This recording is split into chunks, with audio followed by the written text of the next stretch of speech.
Hey everyone, Sean Anderson here, and today I want to talk to you about how we actually stabilize these headphones in this commercial.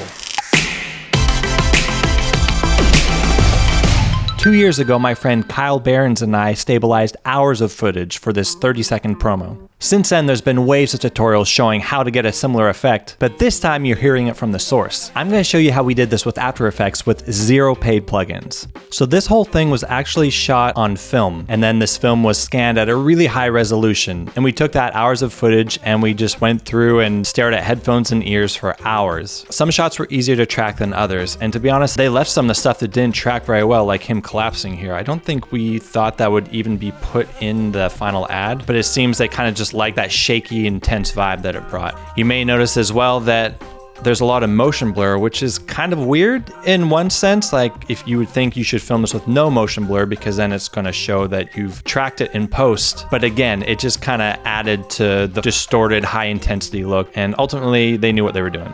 All right, hope you're ready. Let's dive in. Okay, we're in After Effects right now. This is something I filmed myself. Make sure your comp frame rate and pixel aspect ratio are set at the same as what your clip is. We're gonna click it. We're gonna click Track in Boris FX Mocha. Make sure that resolution is set to full, and we're gonna click Mocha. If you're in Essentials, let's switch it to Classic. So being 4K footage, I can zoom in right in here and I get some pretty good detail of everything. To zoom in, a quick key is Z, and you can just go in and out like that, moving up your mouse up and down as you hold on to Z. And then to move the frame around, use X to create the hand. Let's go to the head of the shot. And I'm gonna take my pen tool and let's create our shape layer around the entire ear.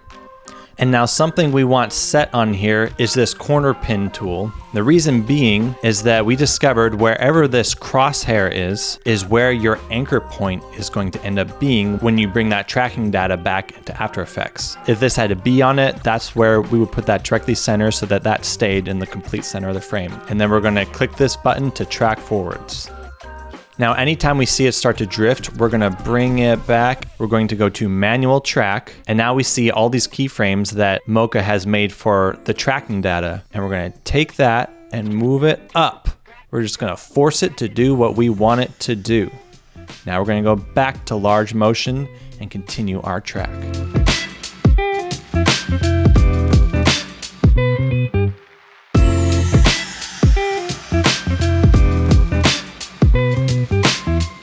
So I find after a while, Mocha stops cooperating. I think maybe it has something to do with just running out of virtual memory. I don't know. But at this point, I'm just gonna stop because I'm just seeing too many mistakes happen.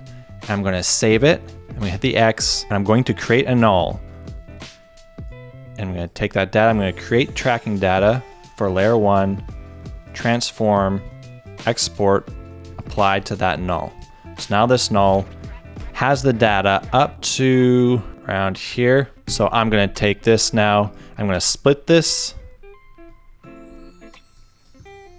gonna delete this Mocha data, and I'm gonna start all over again from here. And let's dive back in. And just a little ad break here. If you guys like the transitions, fonts, and scribbles I'm using throughout this edit, then you can get them for yourself on SeanKAnderson.com. Thanks for supporting the channel. Okay, save, X. And we're gonna take that tracking data, same thing, we're gonna create it and apply it to the same null.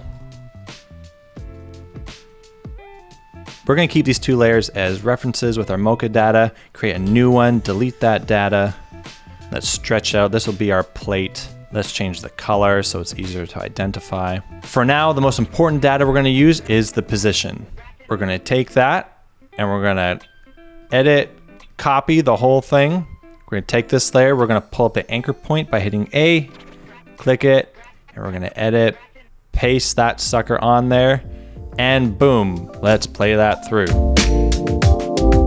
And let's increase the scale for that.